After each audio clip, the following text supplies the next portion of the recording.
A religion is a completely different thing from being religious.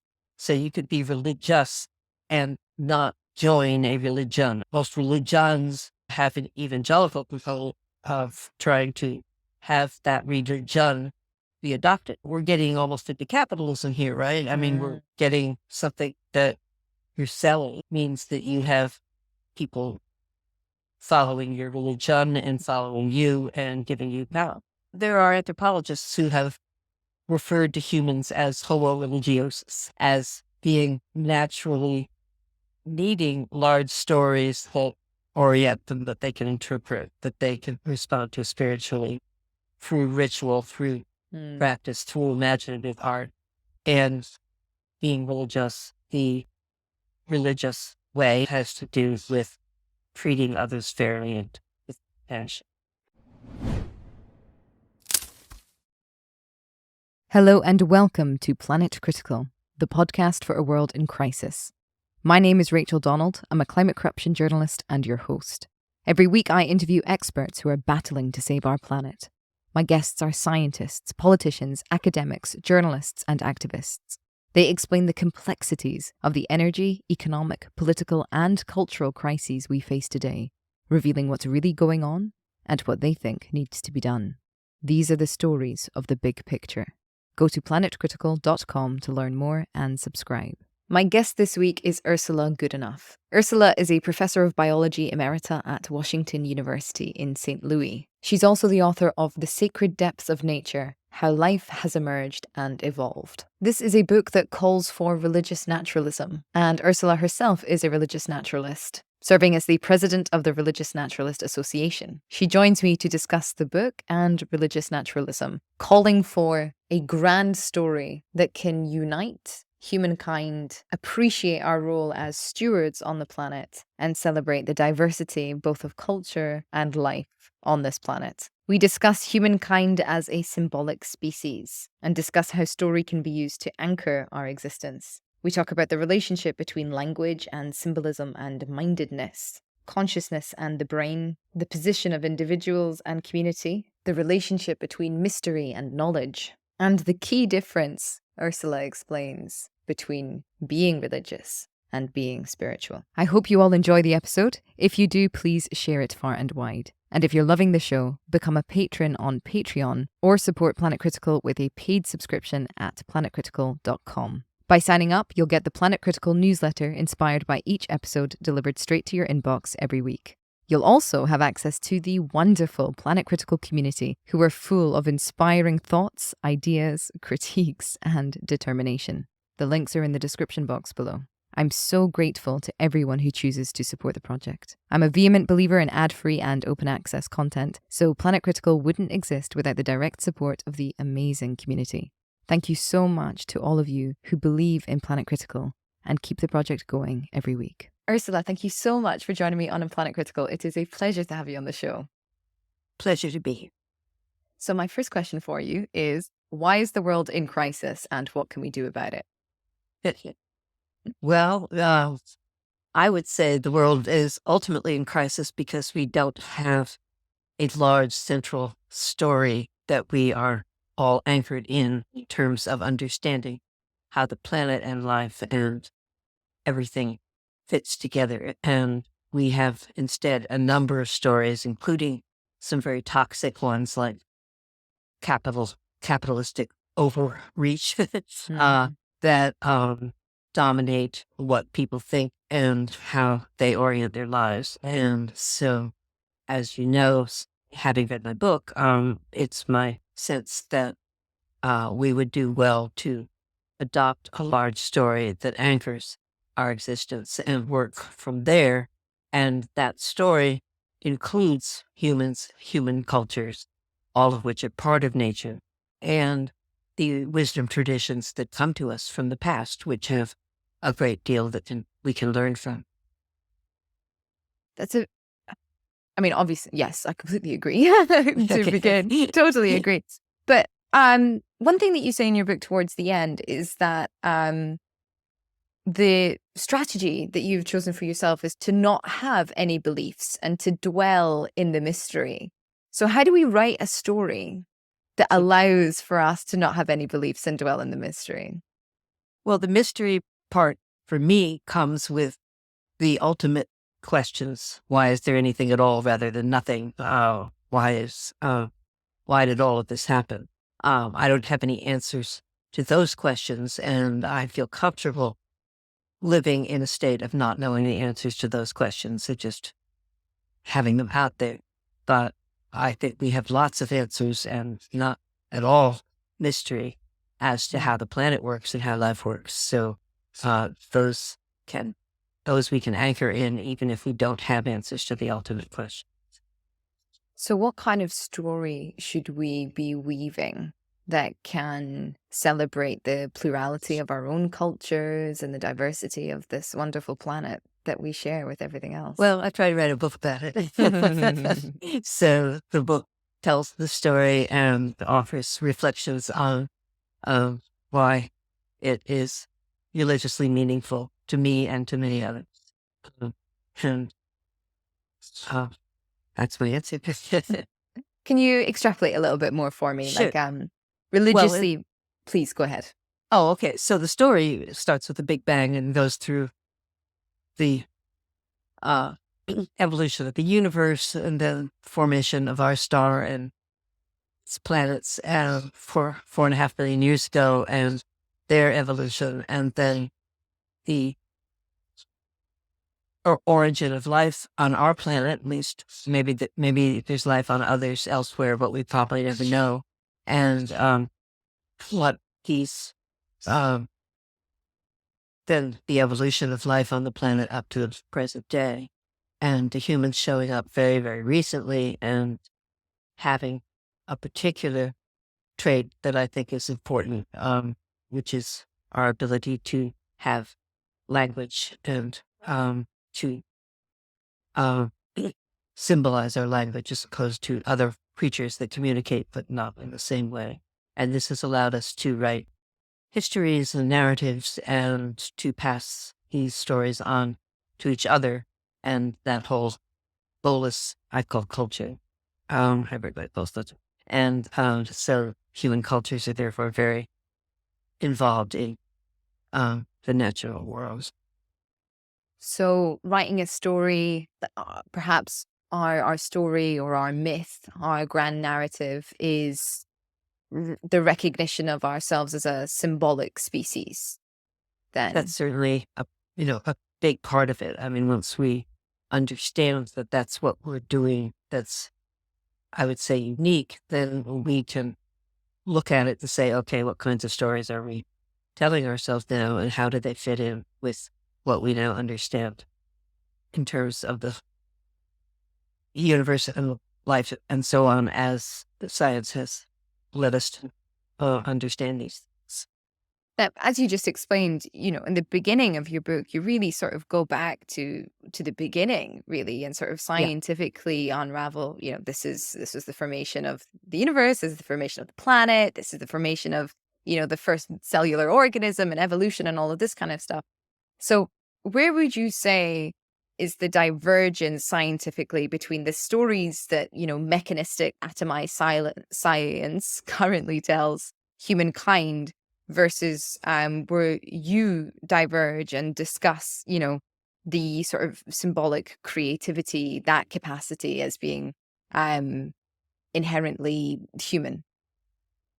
Well, I would say that our language, which comes from our minds, and our minds come from our brains, and we could take brains and atomize them as well. So there's no real gap. There's no real inconsistency between thinking of things based on our scientific understandings and how we view our present moment. But there is a lot in between there that I find intriguing and really helpful, and it just grounds what we then come up with.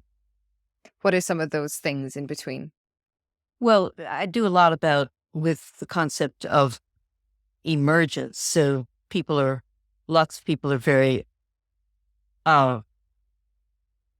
disgruntled about science because they say it does what you just said, atomizes and makes everything reduced. But in fact, what happens certainly in life and on occasion, there are occasions in the non-living world as well, where relationships form between the atomic materials such that they generate shapes, and these shapes then interact with one another. And what happens is what I call something else from nothing but. So something else emerges, which is different from the nothing buts. The nothing buts have to be there in order for anything to emerge. But what emerges are the properties that we generally associate with life, like the ability of enzymes to catalyze reactions, the ability of a fertilized egg to undergo development into an embryo that is adult.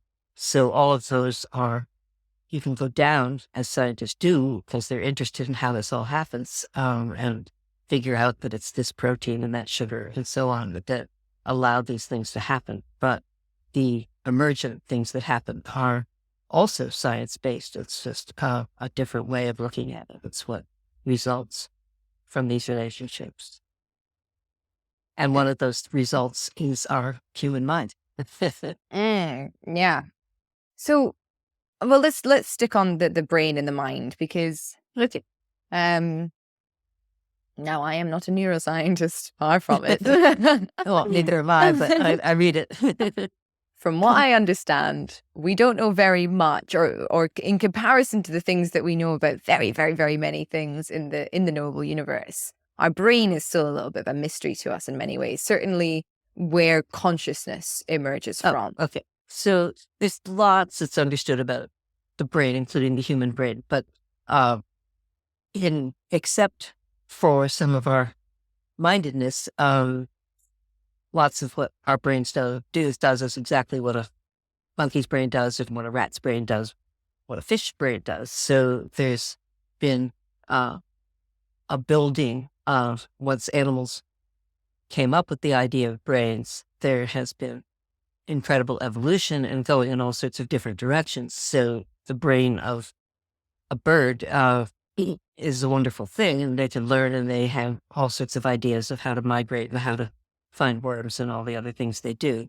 Our brain then isn't so great at migrating and finding worms, but we have this capacity to, as very young children, we are language ready, and we learn these languages from our culture. And there are thousands of labs trying to figure out how this works. So it's not like nobody cares or nobody is trying. It's just that there is still not a clear story yet of all the moving parts that generate this. We know from diseases and malformations of the brain in some human children what parts are involved, because if they are defective, then the language part doesn't work. So we can map where all of this comes from, but exactly how it works is still not known. But I mean, I would say that if you woke up tomorrow morning and read in the newspaper that scientists have figured this out, and it's the hippocampus interacting with the lateral sulculi, you knew all of this stuff, it would be fascinating. But you already know what it is. You already have the experience of being a minded human. And so it would be hard to translate it. You just said, hey, that's cool. And continue being a human. I'm really interested in this idea that there is, the world, and then there is our perception of the world. And within that perception are the symbols. And within those sort of symbols are also all of these interrelationships. And that language is kind of how we make sense of it. So, I mean, what do you think is the relationship between language as an emergent property of consciousness, which gives rise then to symbolism, which is then not just another way of experiencing the world, but perhaps the creation of another world on top of the biophysical reality that we as embodied flesh species move through? Well, of course, we take off from the world all the time. It's called poetry, art, imagination. Okay, so we don't have to stick to the nuts and bolts of the material world in our minds. We can take our minds anywhere, and we do, and we enjoy that and communicate with one another via those strata in many ways that are not available to other beings on the planet. So our dog can pick up on our emotions and pick up on our activities and pick up on the smells of other dogs, but the dog isn't going to stand in front of a Picasso of try to figure out what Picasso was doing when he made that drawing. So we just do something. We're just different, and that isn't in any way to say that we're not totally connected with and interdependent on and interrelated with the rest of the planet. So it's an interesting. It's not a dichotomy. It's a blending between the human things that we do in our cultural world and what we do when we're out in nature and realize that we're totally a part of it and arose from. I suppose I'm wondering if there's another emergent property of the universe that is constantly being born or developed through humankind's relationship with language and through the development of symbols. The universe is pretty big. We're a tiny, a tiny little dot in it. So the idea that we might be influencing the universe is a little bit gutsy. But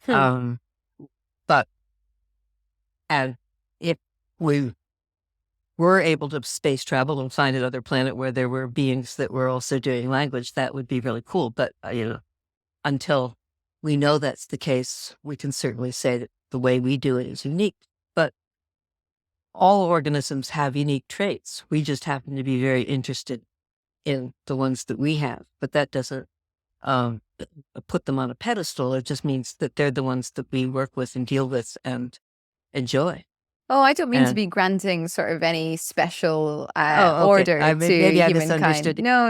Okay. What I'm interested in is like the emergence perhaps of symbolism as another like being, capital B, in and of itself, which is perhaps the product of humankind's relationship to language, but doesn't elevate humankind then above the natural world. Okay. Well, we came up with it. I mean, our brains are 3 times bigger than our closest relatives. So it all evolved so that we could do it. There must have been some advantage to being able to do it that allowed for selection to have us show up 300,000 years ago or whatever it was. But I don't see it as anything different in kind. It's just we think of it as different in kind because it's so important to us and it's what we do. But we don't have it when we're little babies, right? We're enjoying life before we start using symbols to communicate what we're feeling.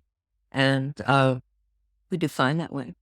And there are some humans who are incapable of learning languages and they have other kinds of lives. Sure. I just, we were talking about. I feel like I'm still missing where you're going. Let me try and rephrase and communicate a bit better.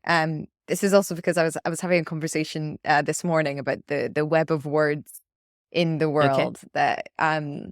So if we talk about the web of life and this, the fact that everything is interrelated and that we all come way back when from the same dust from the same cells. And we can share stories as well of quite religious experiences of feeling oneness or feeling sort of that shared consciousness with everything. And I interviewed Jude Currivan about this a couple of months ago, and she spoke about not the Big Bang but the Big Breath, and that the universe is this sort of emergent, evolving consciousness, and we're all expressions of it. And I suppose I'm a writer. I'm obsessed with words. And I'm obsessed with how they impact our perception of the world.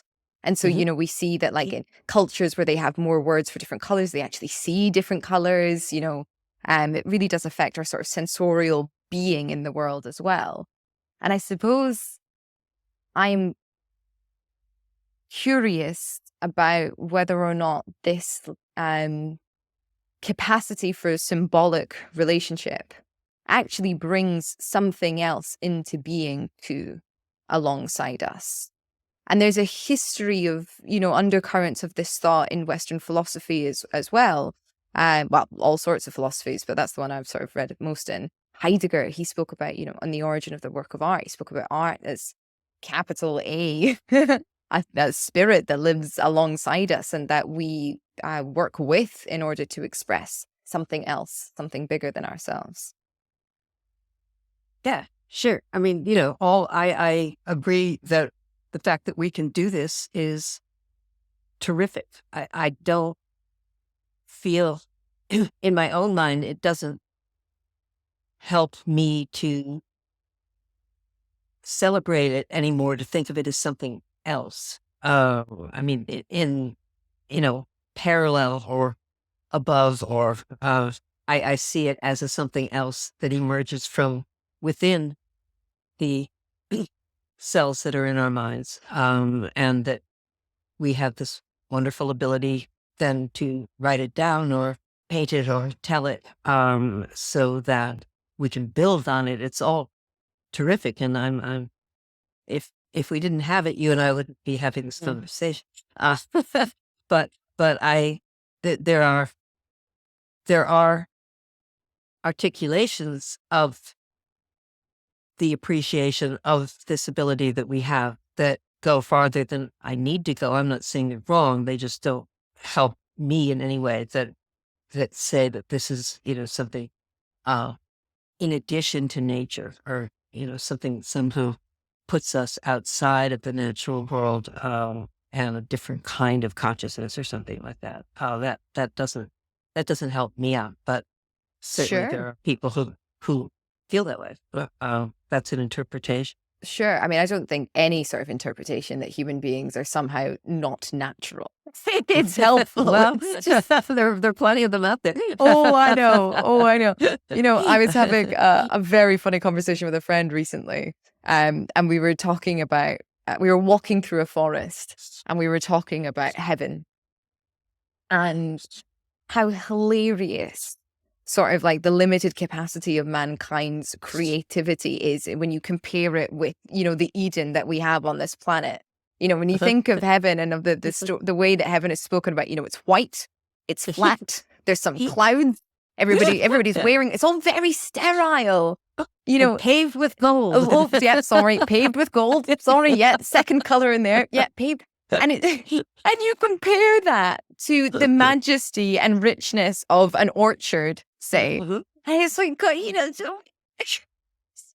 very silly. Well, I mean, the big deal about heaven, in addition to as I agree, the sterile versions of it, angels sort of flapping around or something, is that you're not dead. I mean, I think that the reason people are interested in heaven is really that it's a place where you're immortal, is the way the stories go. And so if that weren't the case, then there'd be no need to posit a heaven, right? Because you wouldn't go there, you'd be dead. Yeah. Yeah. We do need to learn how to die, I think. So death is a big deal for it has been a big inspiration for positing other worlds. And it's not just the Abrahamic traditions that have these heavens. There are, even in the indigenous and pagan worlds, there are other worlds where ancestors live, where things are different than they are here. It's interesting. It's like positing another world where it's just story that exists. Yeah. Well, and where there's no death. So, oh, sorry, where was I going to go with that? You just said something that I wanted to. So, I think our relationship to mortality and, perhaps a slight discomfort with it in some traditions is certainly a story that I think, sort of seems to drive a lot of the kind of maladaptive behaviors that we're seeing, putting our, planet and ourselves in danger. What are some of these other stories you would identify that we perhaps need to rewrite or edit or discard? Our toxic stories? Well, I'm not, I mean, there are people like Dawkins et al. Hitchens who think that all of these stories are nonsense and that we should, throw them out. And my sense is that we certainly need a new story, but that we can we can cherry pick, we can find good stuff in all of the existing stories and come up with something that not only tells us the best ways to move forward, but also brings our legacies and histories and ancestors with us. So I liked the idea of a woven story. The story of nature is sort of this a weaving metaphor in my book about a warp, which is what our science-based understandings are of our history, and then a weft that we weave into that to make something that works for us. And there are obvious things we can't leave out the fact that all humans have a selfish base, because that's all creatures ourselves. We all have to find food and maintain ourselves, protect ourselves from toxins. So there's never going to be, never is, I shouldn't use the word, there isn't likely to be a future where all critters have no interest in themselves and are only interested in the collective. That's not going to work. But to temper those two directions so that there is self-maintenance, but also a self that joins a community is, I would say, the goal. And it's always in all social lineages, the primates, the wolves, and so on, the same dynamic holds. Each wolf is taking care of his or her wolfness, but is also using the rules, the inherited rules they have to have their pack function properly. And we can do that too. Yeah, it seems to be on a bit of like a binary in, our understanding of the world today, this selflessness versus selfishness. Whereas, encapsulating the truth, which is no self survives individually. Yeah. A self can only exist as part of a many-celled, I'm going to say organism, a community. Many-celled. Maybe I will say that, many-celled organism. You may remember from chapter 2, I have the origin of life in the first cell, or the first critter, which I called autogen.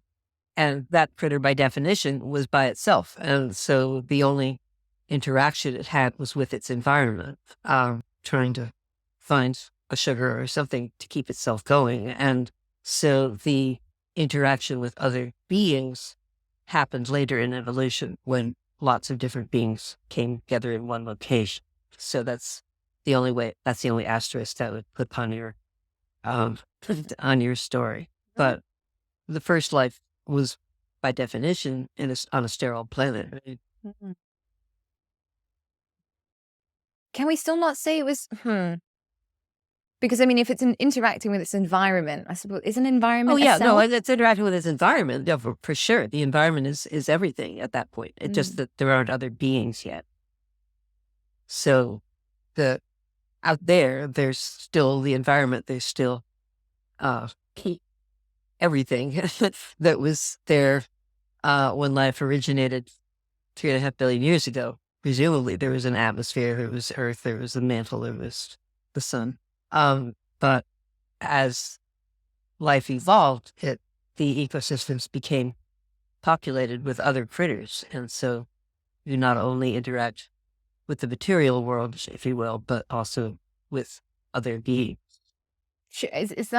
Are we falling prey to like making that dichotomy there? Like No, I don't think beings so. versus. The interaction with the material world is always there. It is always going to be there, and it is something that we've, in many ways, either both forgotten about and trashed and changed the material world into something that's convenient for us, but is very inconvenient for other critters and very worrisome in terms of what it's doing in the future. Warming being an obvious, or excuse me, climate change being an obvious example.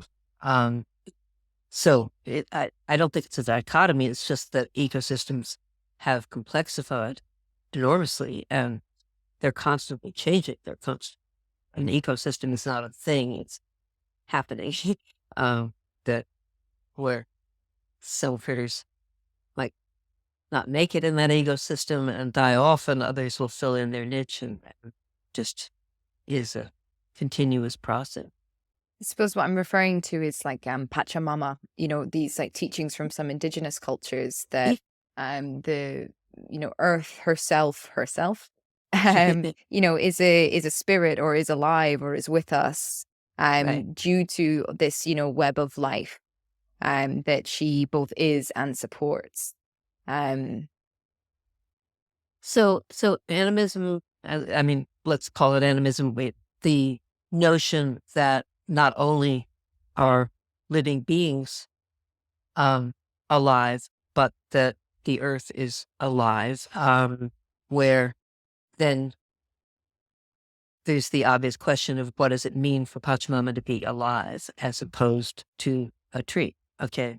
And my own personal preference, and I hope I made it very clear in the book that this is my preference, is to use the word alive for biological beings and not for rivers and mountains.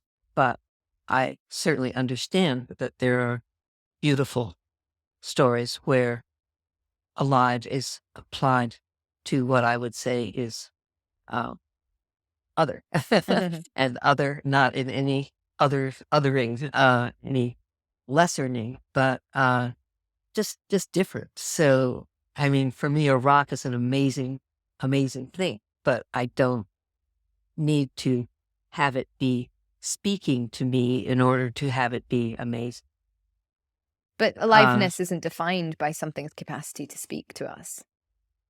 Well, the I went ahead and applied term life to something that is a self, and I mean, does what if you're playing 20 questions, is it animal, vegetable, or mineral? We do have these categories, okay? And then some people, for what's the mineral, would impart qualities to the mineral that others, including little children, would say, no, animal, vegetable has those qualities, but mineral doesn't. And I mean, we could spend 2 days on this. I'm willing to do that, but in the end, I think that this has a lot to do with definitions, how you define what's being alive, and the definition in the 20 questions is one definition. The definition in the mind of a shaman is another definition. And I'm not a shaman, so I'm very happy being blown away by the planet in its non-biological dimensions. Yeah, I think it's really really interesting because obviously there's lots of schools of thought that want or state, I don't know what the correct verb is, but that like everything is alive and we are all alive with it. Yeah.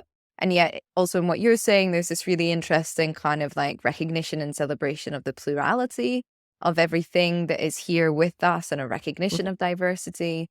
And I think when we go in and out of that, I mean, my atoms, I mean, I'm going to have a green burial and my atoms will go out and become, part of the soil.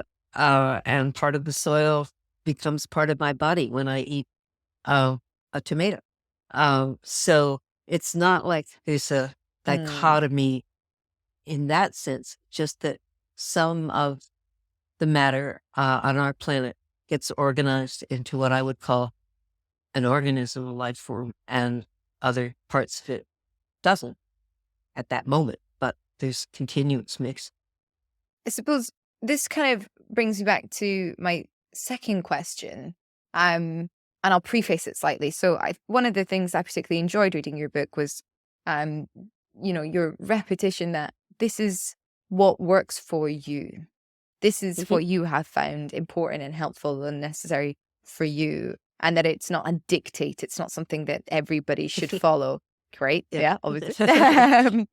But also bearing in mind that plurality again, how do we create a grand narrative? How do we create a story that celebrates diversity of thought without pitting it against one another?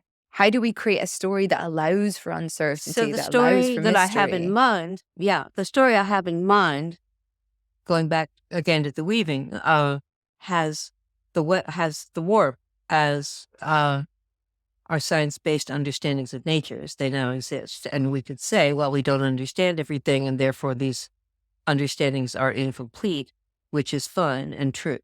But we can also turn that around and say, but hey, we sure understand a lot of stuff, okay? Mhm. And you don't have to understand everything to take what you do understand serious and to consider that as everybody's story as something that we all relate to.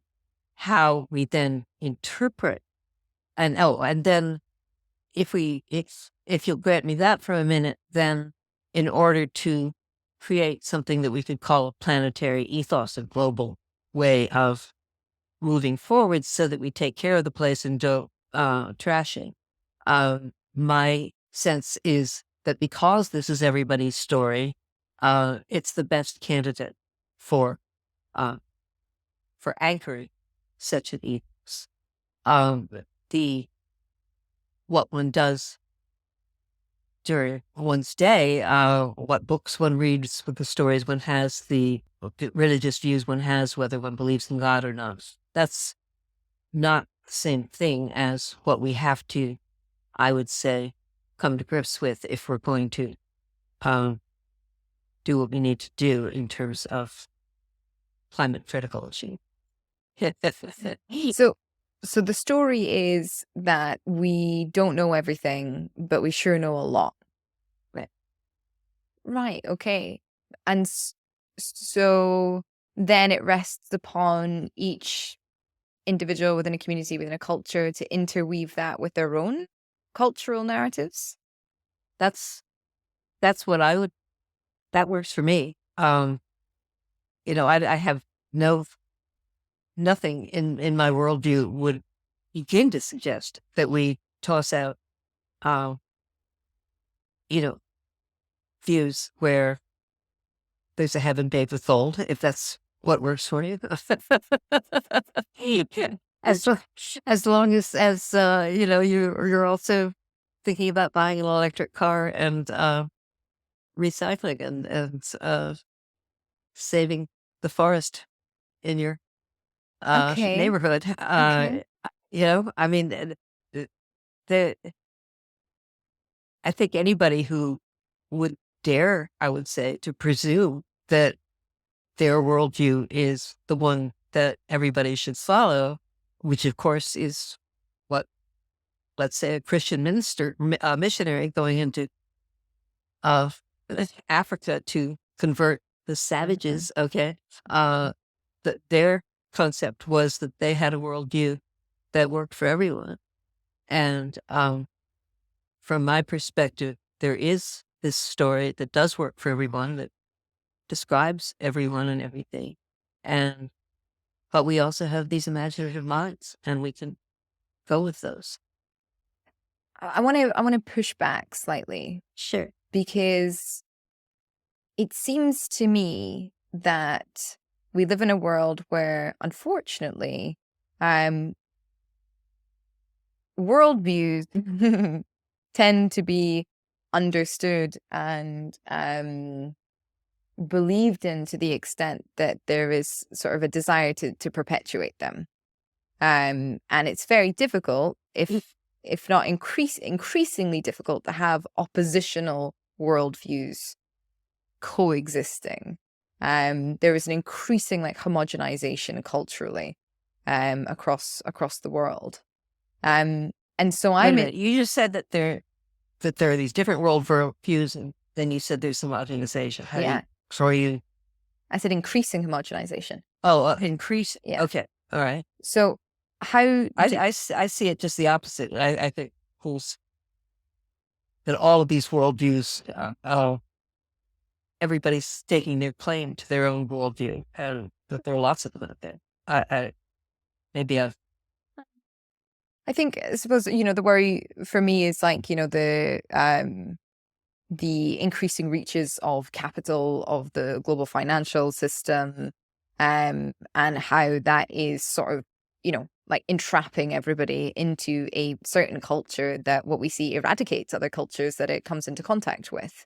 Okay, fair enough. I thought you were talking more about, religious, spiritual orientations, but No. yeah, capitalism. So, I mean, capitalism is a version of economy, right? So there are other ways that one can run an economy, and economies have to do with who gets what, basically. How you build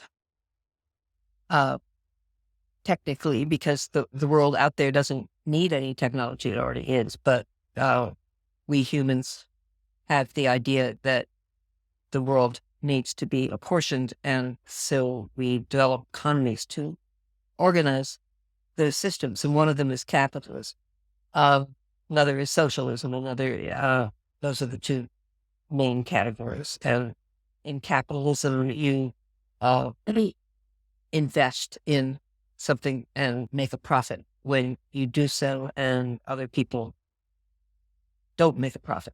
I have been convinced by some people that to demonize capitalism per se as the root cause of everything that's a problem is an overstatement. That it is possible to imagine, and many people have, a capitalism where there is investment and there is back capitalism that works, that has limits, that you can't earn more than X per year, and then you have to give the rest of it away. So capitalism per se, I don't think that's the problem. I think the problem is that the model we now have is that capitalism has sort of run away into ridiculous global manifestations. And so that needs to be fixed. No question. Well, but I think any economic... what kind of economic system we come up with is to be determined. And the one that we come up with, to my mind, has to have as its root goal to have a habitable, sustainable planet. Sure. I think it's worth noting that if there was a cap on how much you're allowed to earn in capitalism, it fundamentally wouldn't be capitalism anymore. And also it's worth noting... Depends on your... I've read other things, but I mean, the capital doesn't mean, isn't the same as capital is what you invest in. So, that's my understanding of capitalism. Okay, I think my understanding of capitalism is the attraction of capital in order to create more. And the necessary relationship between wage slavery in order for there to be capitalists. Absolutely. And so it seems very difficult to understand or envision how a world or an economic order could ever be fair under an economic order in which wage slavery is like a fundamental pillar of it. But tackling the economy using story in order to kind of rewrite also what the economy is, the fact that an economy should serve people and planet, this is all very, very necessary. But I suppose my curiosity here is, how do we write a story that allows for the existence of multiple stories?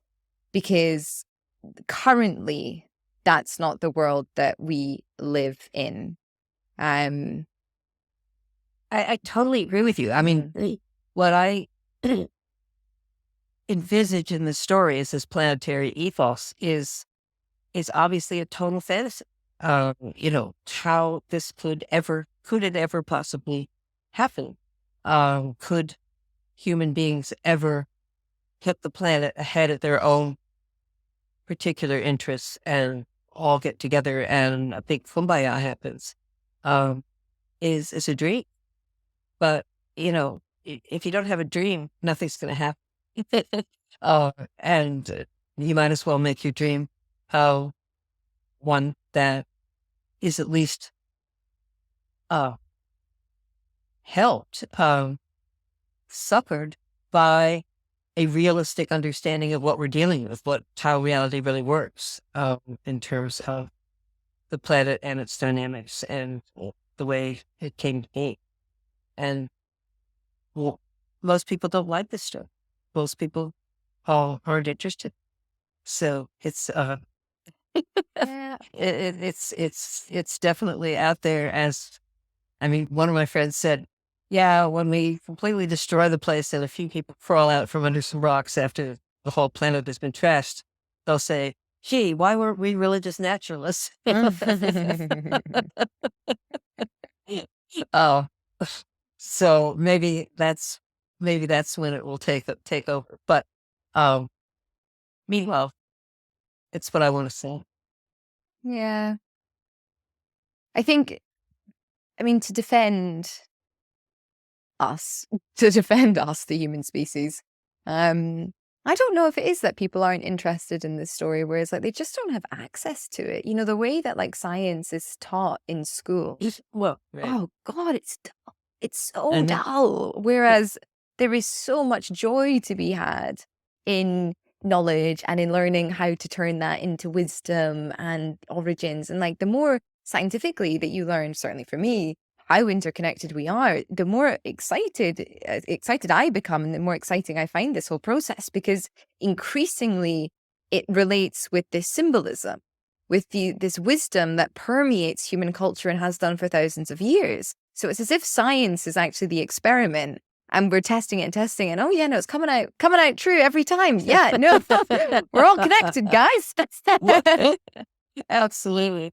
I was in New York City over the weekend, and there's a wonderful new exhibit at the Museum of Natural History in Manhattan, called Invisible Worlds or something like that. And it's this big, video experiencey kind of thing, but it just absolutely, we are interrelated, we are interconnected. Just, you can't leave that place because they hit you over the head with it in the most gorgeous visuals. And so yeah, I mean, as far as I'm concerned, kindergartners should go through that exhibit every day. Yeah. Before they start their arithmetic. Yeah. And every kindergarten should have a timeline around on the top of the wall to, immerse everybody in where we sit and how we came to be. So in the U.S. anyway, the problem with doing that is that the Christians would say that we're, bringing a religious view into the classroom, and there's the division of church and state and all sorts of bullshit. There are education systems in America like the Montessori schools where they do a lot more of this. And yeah, if I could change anything, I would change what children are taught. Yeah. Sort of try to teach a reverence for our history, for the world. Well, the history of humans is part of nature, so that has to happen as well. But the context is what we don't offer. And when we do have, science teacher comes in and they teach the parts of belief and sedimentary rocks and stuff like this, and it's all based on some tests they're supposed to take at the end of the year to show their science competence. And then when you get in high school, they have labs but again, there's no, it's more the idea is that you're supposed to have science forces so that you can train people to be uh, engineers and physicists and doctors and uh, take this knowledge of the natural world to make money. And that's, of course, completely opposite from what it should. Yeah, it's a very atheist capitalist perspective rather than a religious naturalist perspective. No, it's bullshit. I suppose before we get into eco virtues and eco morality, Oh, okay. I suppose the one thing that I wanted to tease out is, I suppose, was my surprise at the term religious naturalist, because I'm not religious, and Sure you are. Yes, you are. well, I'm spiritual. Like, I'm happy to use that word. Spiritual is part of being religious, but What's it's the not the only difference? thing. Well, being religious is also being moral. Isn't that also being? Can that not fall under spiritual?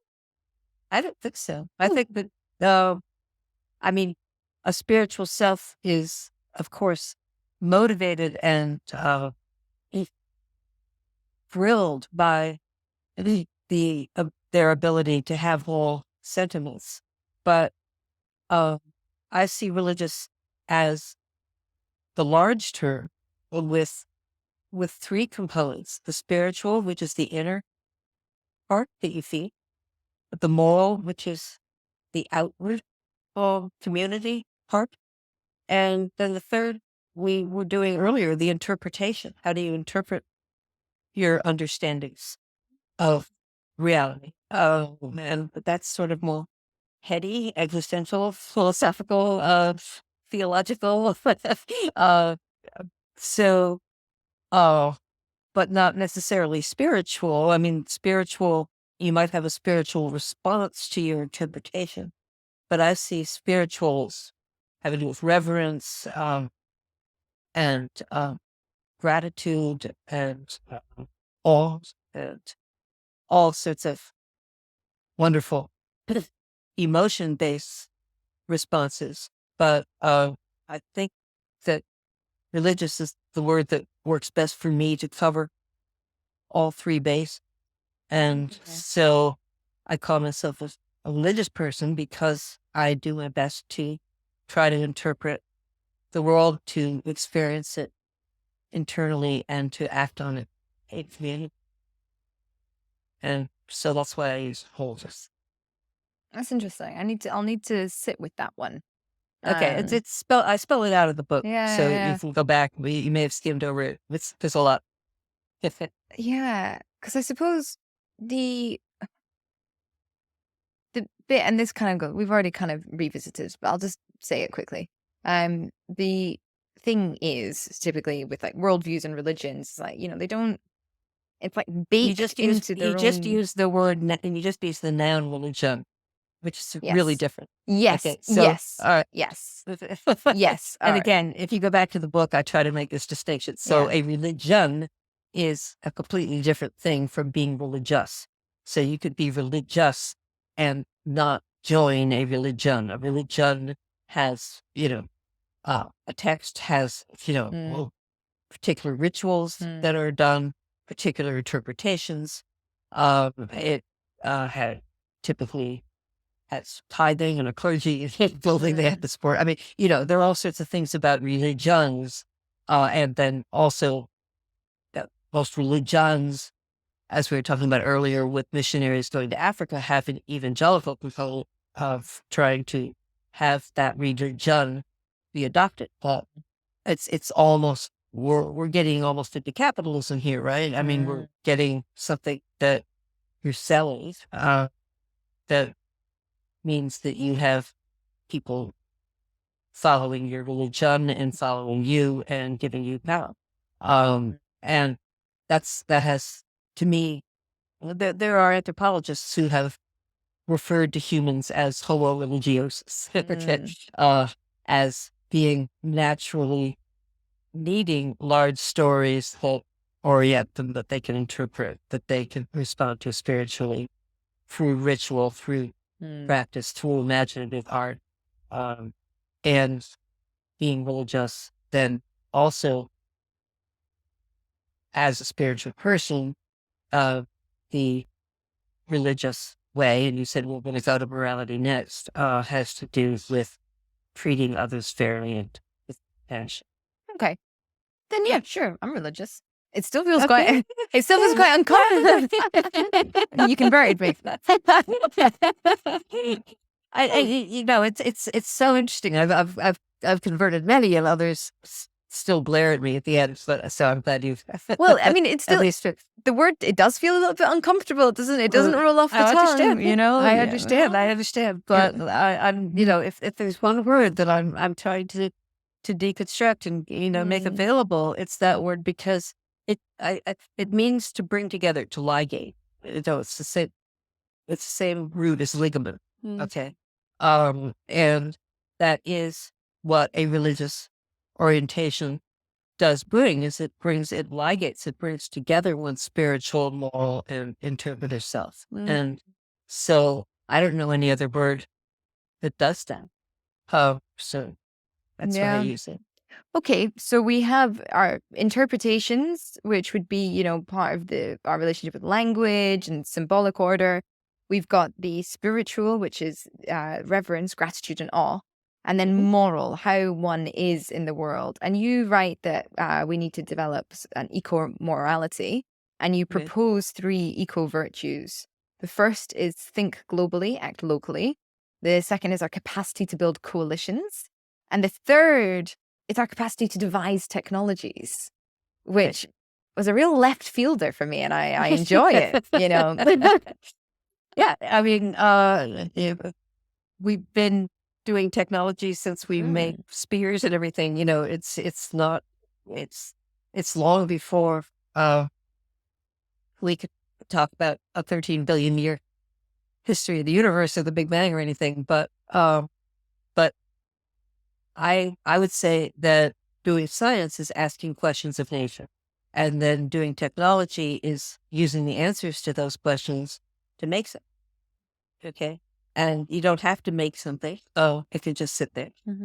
And maybe your knowledge of the natural world doesn't suggest anything that you can make. I mean, I don't think anybody's had many thoughts about how the Big Bang might influence how they make a refrigerator. But there's lots of our understandings of nature that have suggested things that we make. And of course, some of them have been horrendous. So it's not like making something based on our understandings of reality always works. Sometimes it completely backfires, and sometimes it stops.